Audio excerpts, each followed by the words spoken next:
नमस्कार, मी मेघना देशमुख माझ्या मेघना टॉक्स या चॅनलमध्ये तुमचं स्वागत करते.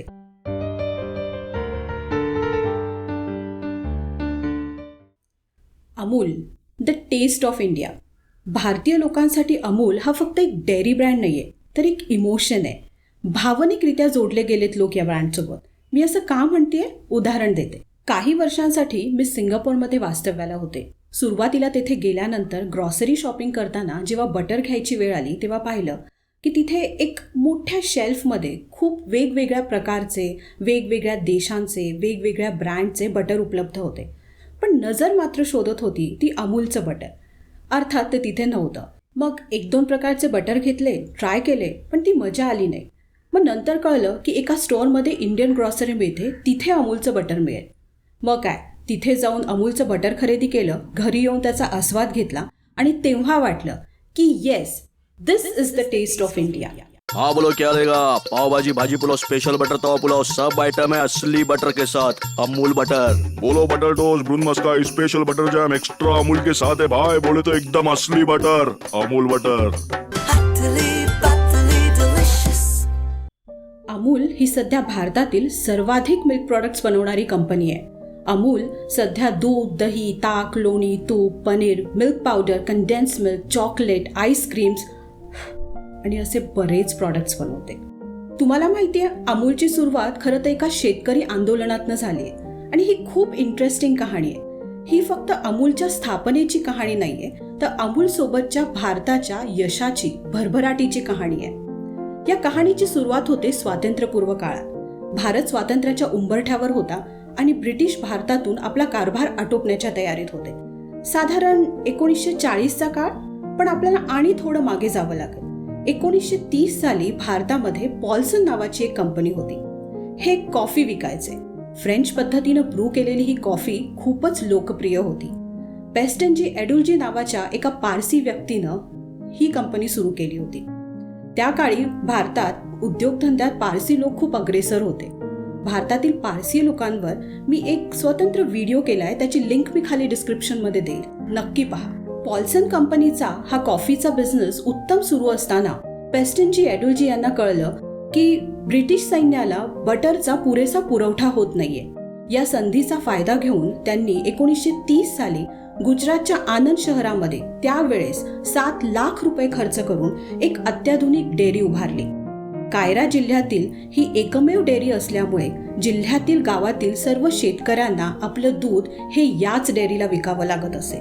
शेतकरी हे दूध मध्यस्थींना विकत आणि मध्यस्थी ते कंपनीला विकत. परंतु हे मध्यस्थी शेतकऱ्यांकडून अतिशय कमी भावानं, म्हणजे अगदी कवडी मोलानं हे दूध विकत घेत आणि ते कंपनीला खूप सारा नफा घेऊन विकत असत. दूध हे नाशवंत म्हणजे पेरिशेबल कमॉडिटी असल्यामुळे कमीत कमी किमतीत का होईना शेतकऱ्यांना ते विकण्याशिवाय पर्याय नव्हता. एकीकडे पॉल्सन कंपनी बटर विकून खूप सारा नफा कमवत होती, परंतु त्याचा काहीच फायदा खाली शेतकऱ्यांपर्यंत पोहोचत नव्हता. 1945 पर्यंत येता येता शेतकऱ्यांना कळून चुकलं होतं की त्यांना आता काहीतरी करावं लागणार आहे. त्यांनी असं ठरवलं की त्रिभुवनदास पटेल यांना भेटून आपण त्यांना आपली व्यथा मांडायची. ठरल्याप्रमाणे ते त्रिभुवनदास पटेल यांच्याकडे गेले आणि त्यांनी त्यांच्या पुढे आपलं म्हणणं मांडलं. त्रिभुवनदास पटेल हे गांधी विचारसरणीचे नेते होते. ते गांधीजींसोबत काम करत. मिठाच्या सत्याग्रहातही ते गांधीजींच्या सोबत होते. त्रिभुवनदास पटेल यांनी शेतकऱ्यांचं म्हणणं ऐकून घेतलं आणि त्यांना वल्लभभाई पटेल यांना भेटण्याचा सल्ला दिला. वल्लभभाई पटेल शेतकऱ्यांना म्हणाले की त्यांनी एकत्रित यावं, संघटित व्हावं आणि स्वतःची एक सहकार समिती स्थापन करावी. तशी परवानगी त्यांनी सरकारकडे मागावी आणि स्वतःचा एक पॅश्चरायझेशनचा प्लांट उभा करावा. पॅश्चरायझेशन या प्रक्रियेमध्ये दूध ठराविक काळासाठी ठराविक तापमानापर्यंत तापवण्यात येतं आणि लगेच थंड करण्यात येतं. त्यामुळे दुधातील हानिकारक जीवाणू नष्ट होतात आणि ते पिण्यालायक होतं व ते अधिक काळ टिकून राहतं. या प्रक्रियेचा शोध लुई पॅश्चर नावाच्या एका शास्त्रज्ञाने लावला होता. त्यामुळे या प्रक्रियेला पॅश्चरायझेशन असं म्हणतात. वल्लभभाई पटेल पुढे म्हणाले की सहकारी समिती स्थापन करण्याची परवानगी जर ब्रिटिश सरकारने दिली नाही तर शेतकऱ्यांनी संप पुकारावा. यांनी थोडंसं नुकसान होईल, परंतु पुढे याचा नक्कीच फायदा होईल. ठरल्याप्रमाणे शेतकऱ्यांना सहकारी समिती स्थापन करण्याची परवानगी मागितली, परंतु ब्रिटिश सरकारने ती नाकारली आणि शेतकऱ्यांनी संप पुकारला. आपलं दूध विकणं पूर्णपणे बंद केलं. 1945 साली सरकारने बॉम्बे मिल्क स्कीम सुरू केली होती. या संपामुळे ती स्कीम धोक्यात आली, कारण दुधाचा पुरवठा पूर्णपणे ठप्प झाला होता. 15 दिवस हा संप चालला आणि शेवटी ब्रिटिश सरकारने ही सहकारी समिती स्थापन करण्याची परवानगी शेतकऱ्यांना दिली. वल्लभभाई पटेल यांनी मोरारजीभाई देसाई यांना शेतकऱ्यांच्या मदतीला पाठवलं आणि सुरुवात झाली Kaira district cooperative milk producers union लिमिटेडची. त्रिभुवनदास पटेल यांनी सांगितलं की हे कोऑपरेटिव्ह कायरा जिल्ह्यातील सगळ्या गावातील शेतकऱ्यांसाठी खुलं असेल. इथे कोणाचाही जात पात धर्म बघितला जाणार नाही. इथे प्रत्येक शेतकऱ्याला एक मत देता येईल.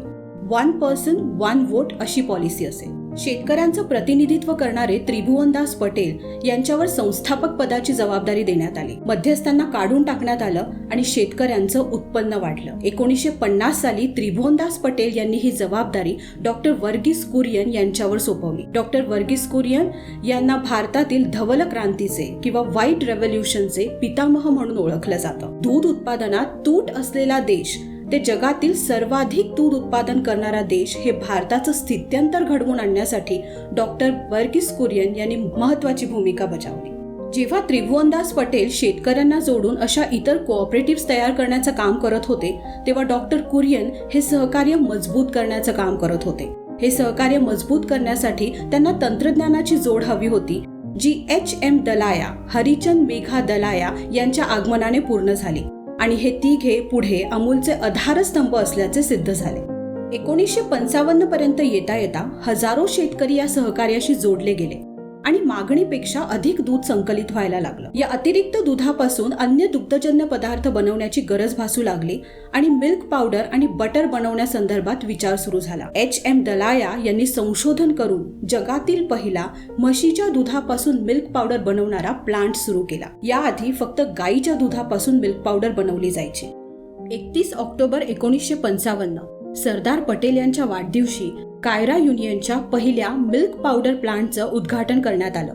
त्यावेळेस हा आशियातील 1 लाख लिटर दूध एका दिवसात प्रोसेस करण्याची क्षमता असलेला पहिला प्लांट होता.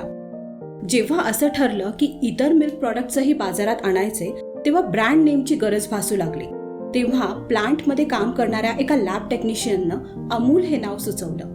अमूल हे अमूल्य या संस्कृत शब्दापासून येतं. शिवाय अमूल हा आनंद मिल्क युनियन लिमिटेडचा शॉर्ट फॉर्मही आहे. मिल्क पावडर सोबत अमूलनं बटर बनवण्यास सुरुवात केली.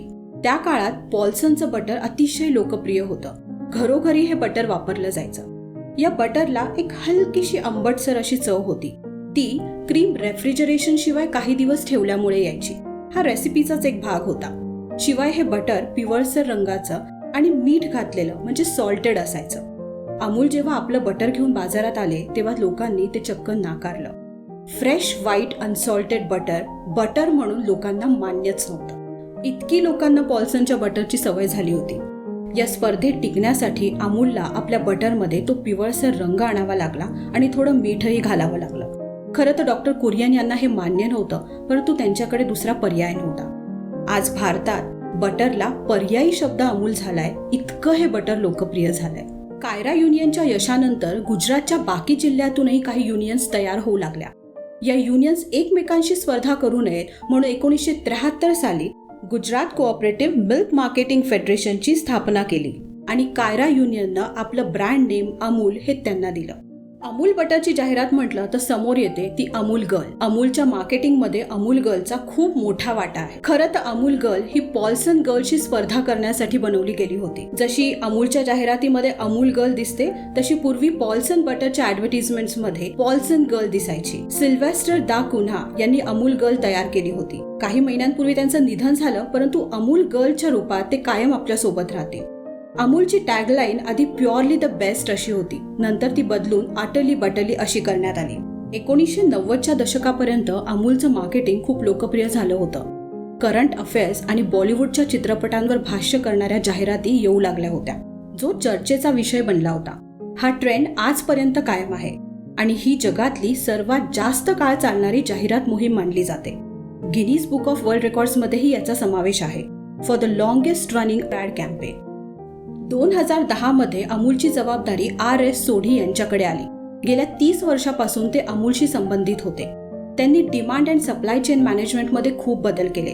करोना पॅन्डेमिकमध्ये खऱ्या अर्थानं अमूलनं आपत्तीतील संधी ओळखली आणि 2021च्या पहिल्या क्वार्टरमध्ये त्यांनी 33 नवीन प्रोडक्ट्स लॉन्च केले. पुरवठा खंडित होऊ नये म्हणून अमूलनं कामगारांना 100 ते 125 रुपये अधिक दिले, तर वितरकांना 35 पैसे प्रति लिटर अधिक दिले.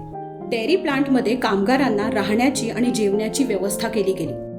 या सगळ्या प्रयत्नांचा परिणाम असा झाला की करोना पॅन्डेमिक, लॉकडाऊन असूनही अमूलनं 20% वाढ नोंदवली. आज सुमारे 77 वर्षांनी अमूलतर्फे दररोज 2,63,00,000 लिटर दुधाचं संकलन केलं जातं. या कोऑपरेटिव्हच्या अंतर्गत 18,600 गावे एकत्र आली असून 36.40 लाख शेतकऱ्यांकडून दुधाचा पुरवठा केला जातो. एका अहवालानुसार या संस्थेची दररोजची उलाढाल जवळजवळ 150 कोटी रुपयांच्या आसपास आहे आणि आजही जवळजवळ 80% रेव्हेन्यू हा शेतकऱ्यांना दिला जातो. महिला सशक्तीकरण म्हणजे वुमन एम्पॉवरमेंटच्या दृष्टीनेही हे खूप महत्त्वाचं पाऊल ठरलं. पशुपालन करणं म्हणजे घरातल्या गाई म्हशींची काळजी घेणं, त्यांना खाऊ पिऊ घालणं, त्यांचं दूध काढणं हे घरातल्या स्त्रिया करतात आणि याच स्त्रियांना अमूलनं रोजगार उपलब्ध करून दिला आणि त्यांना स्वतःच्या पायावर उभं केलं. 2019 ते 2020 या वर्षात अमूलचे तत्कालीन डिरेक्टर RS सोढी यांनी एक यादी जाहीर केली. 10 अशा स्त्रियांची ज्यांनी अमूलला दूध विकून लाखो रुपयांची कमाई केली आहे. भारतातल्या स्वावलंबी ब्रँडबद्दल बोलायचं झालं तर अमूलचं नाव यादीत सगळ्यात आधी येईल. आज भारतात 100 कोटी लोक दररोज अमूलचं कुठलं ना कुठलं प्रॉडक्ट खरेदी करताना दिसतात आणि म्हणूनच अमूलची आताची टॅगलाईन ही अतिशय समर्पक वाटते. Amul, the taste of India. धन्यवाद.